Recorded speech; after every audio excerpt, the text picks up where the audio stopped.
किसी भी देश का राष्ट्रगान देश की सभ्यता, संस्कृति और उसके लोगों का बखान करता है। दोस्तों, आपको मालूम है कि विश्व का सबसे पुराना जो राष्ट्रगान है वो है ब्रिटेन का गॉड सेव द क्वीन या किंग जो भी है, जिसे 1825 में राष्ट्रगान के रूप में मान्यता दी गई। हालांकि 18वीं शताब्दी के मध्य से ही देश प्रेम के गीत के रूप में गाया जाने लगा और इसे जो राजसी कार्यक्रम समारोह होते थे उसमें इसे गाया जाने लगा। आपको एक और बात बताता हूँ, बहुत इंटरेस्टिंग फैक्ट है, आपको मैं गारंटी देता हूँ आपको नहीं मालूम होगा। दक्षिण अफ्रीका का जो राष्ट्रगान है उसमें 5 देशों की 11 आधिकारिक भाषाओं का उपयोग किया गया है। दोस्तों नमस्कार, मैं CS जाट आपका दोस्त होस्ट यूट्यूब एजुकेटर आपका स्वागत करता हूं आपके अपनी यूट्यूब चैनल द ए टू डायर में। तो चलिए दोस्तों, आज हम जानते हैं राष्ट्रगान के बारे में, लेकिन विश्व के राष्ट्रगानों के बारे में तो हम नहीं बात करेंगे, हम भारत के बारे में बात करेंगे। भारत में 2 शब्दावलियाँ प्रचलित हैं, राष्ट्रगान और राष्ट्रगीत। तो दोस्तों आज हम दोनों को ही समझते हैं, राष्ट्रगान और राष्ट्रगीत क्या है। पहले देखते हैं राष्ट्रगान। राष्ट्रगान यानी कि नेशनल एंथम। भारत का जो राष्ट्रगान है वो है जन गण मन। इसे जो है हमारे जो नोबेल पुरस्कार विजेता जो थे भारतीय साहित्यकार रविन्द्रनाथ टैगोर ने सबसे पहले बंगाली भाषा में लिखा था। उन्होंने इसकी कुल जो है 5 छंद लिखे गए थे, लेकिन इसके जो पहला छंद है केवल उसके ध्यान रखना, उसके केवल हिंदी जो रूपांतरण है, हिंदी जो संस्करण है, उसी को राष्ट्रगान के तौर पर अपनाया गया है। कहा जाता है कि रविन्द्रनाथ टैगोर ने ये जो गीत जो लिखा था ये ब्रिटेन के जो राजा थे जॉर्ज पंचम उनकी प्रशंसा में लिखा था, लेकिन उन्होंने बाद में इसे अस्वीकार किया और इस दावे को खारिज किया। रविन्द्रनाथ टैगोर ने राष्ट्रगान की जो रचना जो की थी 1911 में की थी और इसे सबसे पहली बार 7 दिसंबर 1911 को कांग्रेस के कलकत्ता अधिवेशन में गाया गया था। आपको एक और ध्यान रखना, जीके के पॉइंट ऑफ व्यू से इस अधिवेशन की जो अध्यक्षता की थी वो विश्वन नारायण धर ने की थी। अब बात करते हैं कि भाई भारतीय राष्ट्रीय जो गान है ये 24 जनवरी 1950 को इसको जो स्वीकृति दी गई, किसके द्वारा? संविधान सभा के द्वारा इसको स्वीकृति गई और इसे राष्ट्रगान के रूप में हमने मान लिया। लेकिन एक बात और है, लेकिन इसकी ध्यान रखना, हिंदी संस्करण को दी गई थी। अब जब बात करते हैं हम राष्ट्रगान की, तो जो ये गीत था, जो उसका जो पहली बार जो प्रकाशन हुआ था भारत विधाता के नाम से, जो तत्वबोधिनी नामक पत्रिका थी 1912 में, उसमें किया गया था। इसमें कुल मैंने बताया था कि 5 अंतरे हैं। जो हमारा जो राष्ट्रगान है उसमें कुल 5 अंतरे हैं, पद नहीं, इसमें 5 अंतरे हैं और इसके पूरे संस्करण को गाने में हमें 52 सेकंड का समय लगता है। लेकिन इसका एक संक्षिप्त रूप भी है जिसे गाने में मात्र 20 सेकंड का समय लगता है, जिसमें इसकी पहली और आखिरी पंक्ति को गाया जाता है। जो राष्ट्रगान है हमारा, इसे मूल रूप से बांग्ला भाषा में लिखा गया था और इसमें खास बात थी कि इसमें संस्कृत शब्दों की अधिकता थी और इसमें जो जितने भी शब्द लिए गए थे वो सिर्फ और सिर्फ संज्ञा शब्दों ही लिए गए थे। इसके अलावा राष्ट्रगान में गाते वक्त आपने देखा होगा इसमें बहुत सारे राज्यों के नाम आते हैं। इन राज्यों में खास बात थी, ये इनमें सिर्फ उन्हीं राज्यों के नाम आते हैं जो उस समय तत्कालीन ब्रिटिश साम्राज्य के अधीन थे, जैसे पंजाब, सिंध, गुजरात, मराठा, ये सब उस समय ब्रिटिश साम्राज्य के अधीन हुआ करते थे। अब हमारे इस राष्ट्रीय गान का एक जो है अंग्रेजी में भी अनुवाद किया गया और इसका जो नाम रखा गया morning song of India. Morning song of India के नाम से इसे अंग्रेजी भाषा में अनुवादित किया गया और इसका जो अनुवाद जो किया था वो किया था अरविंद घोष नाम के व्यक्ति ने किया था। महर्षि अरविंद घोष थे, उन्होंने इसका किया। साथ साथ इसका हिंदी और उर्दू भी अनुवाद कराया गया है।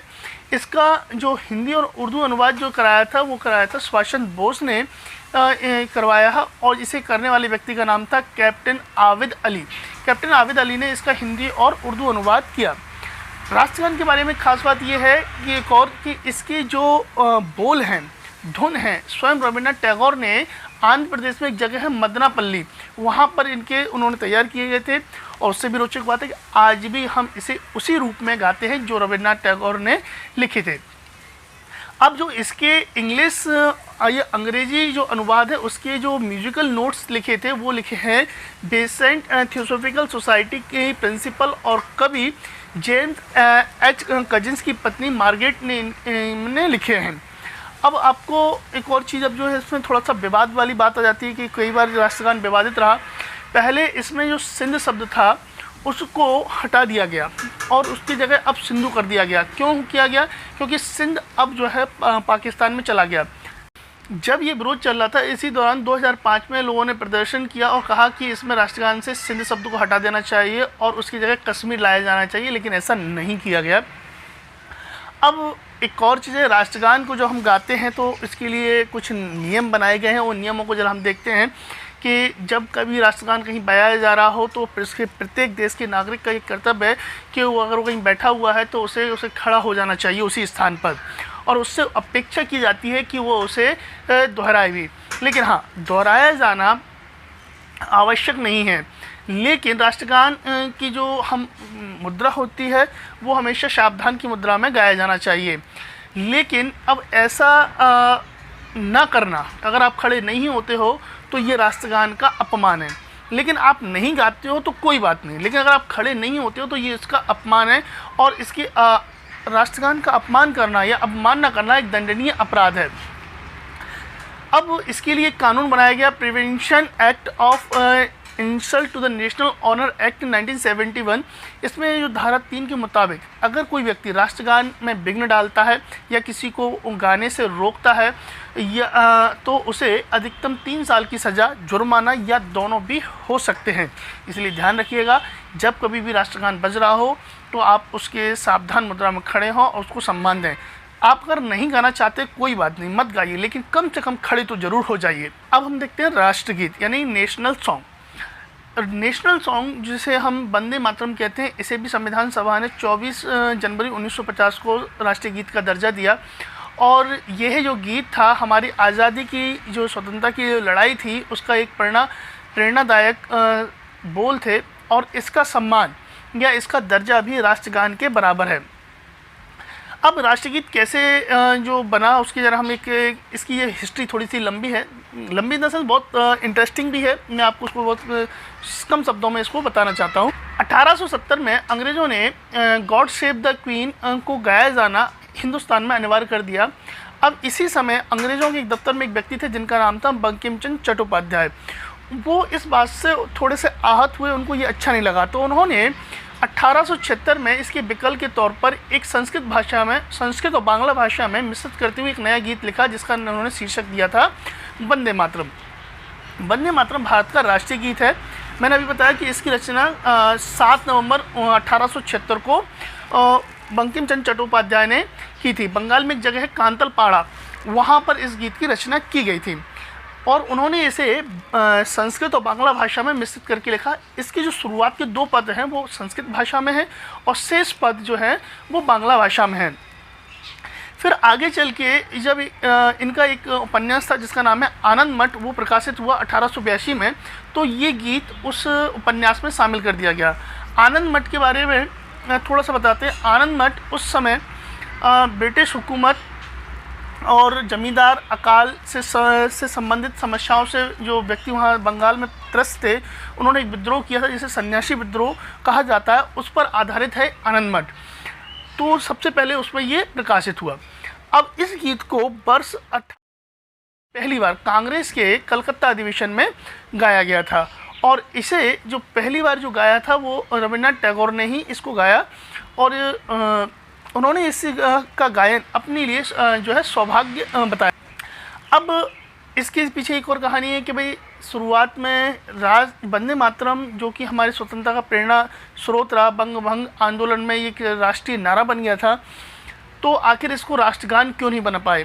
तो इसका एक रीज़न ये रहा कि राष्ट्रगान को गाना में जो इसके गायन में माँ दुर्गा का स्तुति है या उनका वंदना की जाती है, इसलिए कुछ जो मूर्ति पूजक विरोधी लोग थे उन्होंने, या सीधे सीधे कहें कि मुसलमानों ने इसका विरोध किया। क्यों? क्योंकि उन्होंने कहा कि हमारे यहाँ पर किसी और की वंदना करना यानी किसी वस्तु या व्यक्ति की पूजा करना गलत है, इसलिए वंदे मातरम को राष्ट्रीय गीत बनाया गया, ना कि राष्ट्रीय गान।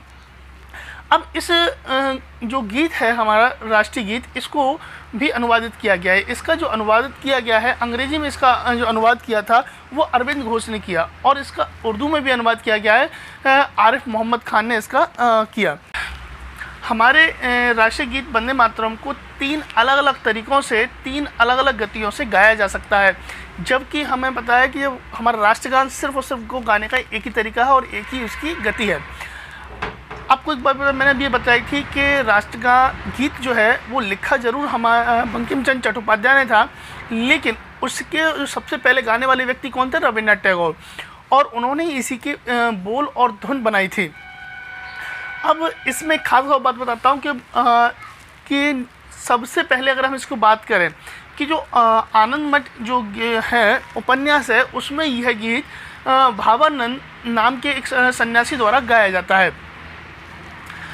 इसी दौरान यानी कि जो आंदोलन था इस समय ये बंगाल में बहुत ज़्यादा लोकप्रिय हो गया था। अब आगे देखते हैं कि इसको और कब और कहाँ इसको इतना महत्व दिया गया।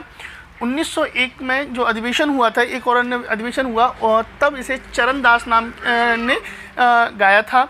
1905 में जो अधिवेशन हुआ कांग्रेस का, जो बनारस में हुआ था, इस गीत में अधिवेशन में भी राष्ट्रीय गीत गाया गया। इस अधिवेशन में सरला देवी चौधराय ने इसे गाया था, जो इस समय बंगभंग आंदोलन अपने चरम पर था। 1906 में, अब ध्यान दीजिएगा, यहाँ से इसकी कहानी थोड़ा और गहरी हो जाती है और जीएस के पॉइंट ऑफ व्यू से भी बहुत महत्वपूर्ण है। 1906 में इसके जो देवनागरी लिपि में इसको वंदे मातरम को प्रस्तुत किया गया, और तब इसको प्रस्तुत करने के बाद में इसको राष्ट्रीय गीत के रूप में या तब इसे राष्ट्रगान के रूप में मान्यता देने पर जोर दिया जाने लगा, और उसे तब से हम ऐसे ही स्वीकार किया गया।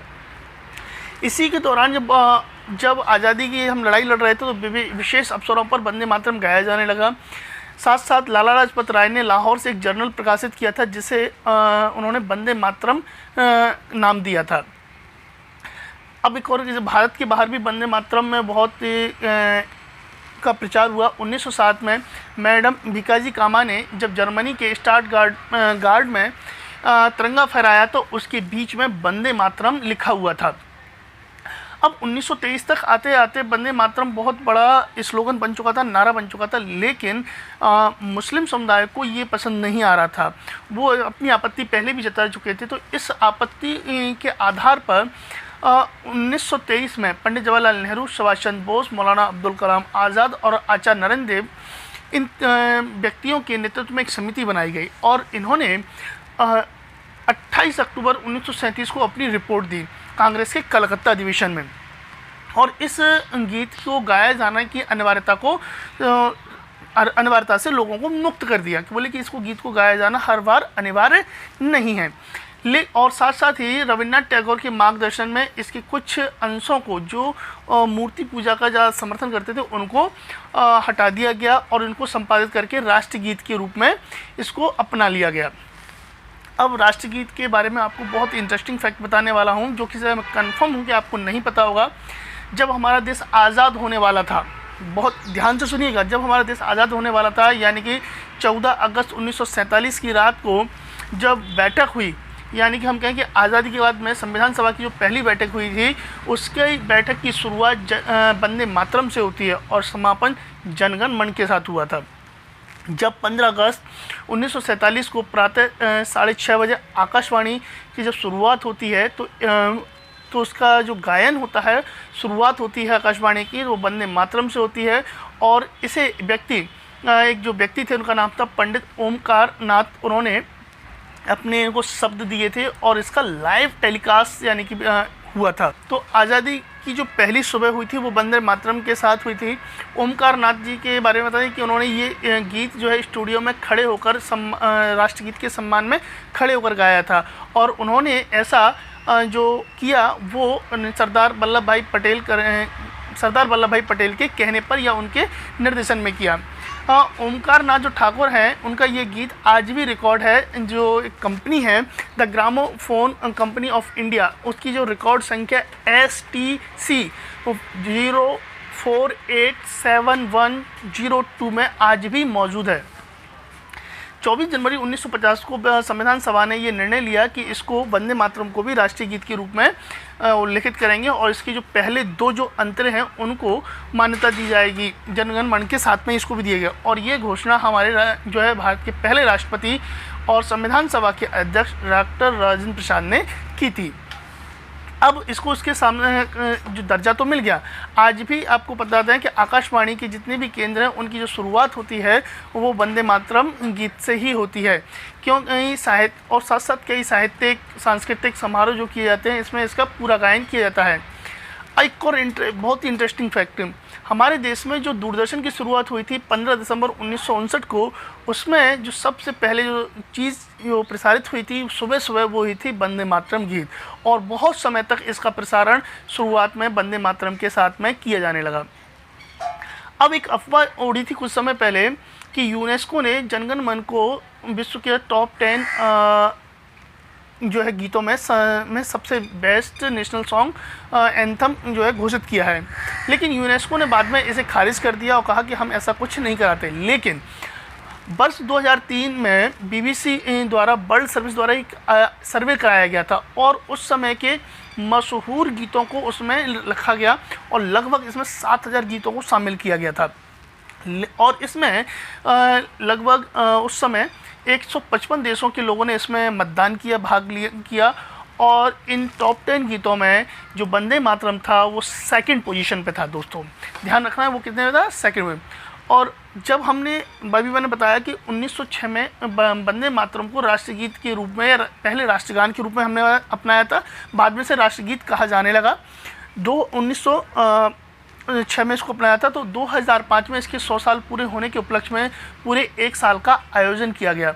अब इस आयोजन के जैसे ये समाप्त हुआ, 7 सितंबर 2006 को ये आयोजन समाप्त हुआ, तो उस समय के जो तत्कालीन मानव संसाधन विकास मंत्री थे अर्जुन सिंह, उन्होंने कहा कि इसे स्कूलों में गाया जाना चाहिए, लेकिन फिर इससे विरोध हुआ। फिर से उन्होंने कहा कि इसे गाया जाना आवश्यक नहीं है। दोस्तों ये तो थी कुछ इम्पोर्टेंट बातें जो हमारे राष्ट्रगीत और राष्ट्रगान से संबंधित थी, लेकिन आपको कुछ और इंटरेस्टिंग बेहतरीन फैक्ट बताता हूँ कि रविन्द्रनाथ टैगोर विश्व के एकमात्र व्यक्ति हैं जिन्होंने एक नहीं बल्कि 2 देशों के राष्ट्रगान के रचयिता के रूप में सम्मान प्राप्त है। जी हाँ दोस्तों, भारत के साथ साथ रविन्द्रनाथ टैगोर ने बांग्लादेश के राष्ट्रगान आमार सोनार बांग्ला का भी की रचना की है और उसे भी राष्ट्रगान का दर्जा प्राप्त है। अब एक और बात आती है कि राष्ट्रगान और राष्ट्रगीत में क्या अंतर है। तो संवैधानिक तौर पे एक बात बता दें कि राष्ट्रगान को संवैधानिक दर्जा प्राप्त है, वहीं राष्ट्रगीत को ये संवैधानिक दर्जा प्राप्त नहीं है, वह सिर्फ एक नेशनल सॉन्ग के रूप में उसे दर्जा मिला हुआ है। अब बात करते हैं कि भाई हमारे जो राष्ट्रगीत है उसे जो विशेष अवसर हैं, राष्ट्रीय अवसर हैं, वहाँ उन अवसरों पर इसे गाया जाना अनिवार्य होता है, जबकि राष्ट्रगीत को गाया जाना हर अवसर पर अनिवार्य नहीं होता है। एक और इम्पोर्टेंट एंड ख़ास बात जो कि आपको कभी परेशानी में पड़ने से बचा सकती है, राष्ट्रगीत को किसी प्रतियोगिता में आप गा सकते हो। ध्यान रखना, राष्ट्रगीत को आप कभी भी किसी भी गायन प्रतियोगिता में गा सकते हो, लेकिन राष्ट्रगान को आप किसी गायन प्रतियोगिता में नहीं गा सकते हो। तो दोस्तों ये थी राष्ट्रगीत और राष्ट्रगान से संबंधित जानकारी, जिसमें आपको मैंने बहुत सारे फैक्ट और इनकी इतिहास बताया। तो उम्मीद करता हूँ आपको ये जानकारी बहुत इंटरेस्टिंग रही होगी और मैंने कुछ ऐसे पहलू और ऐसे फैक्ट बताए होंगे जो आपने पहले कभी नहीं सुने होंगे। तो दोस्तों ऐसी ही एक और जानकारी के साथ मैं आपसे फिर जल्दी मिलूँगा। Thank you so much. मिलता हूँ आपसे एक और वीडियो में।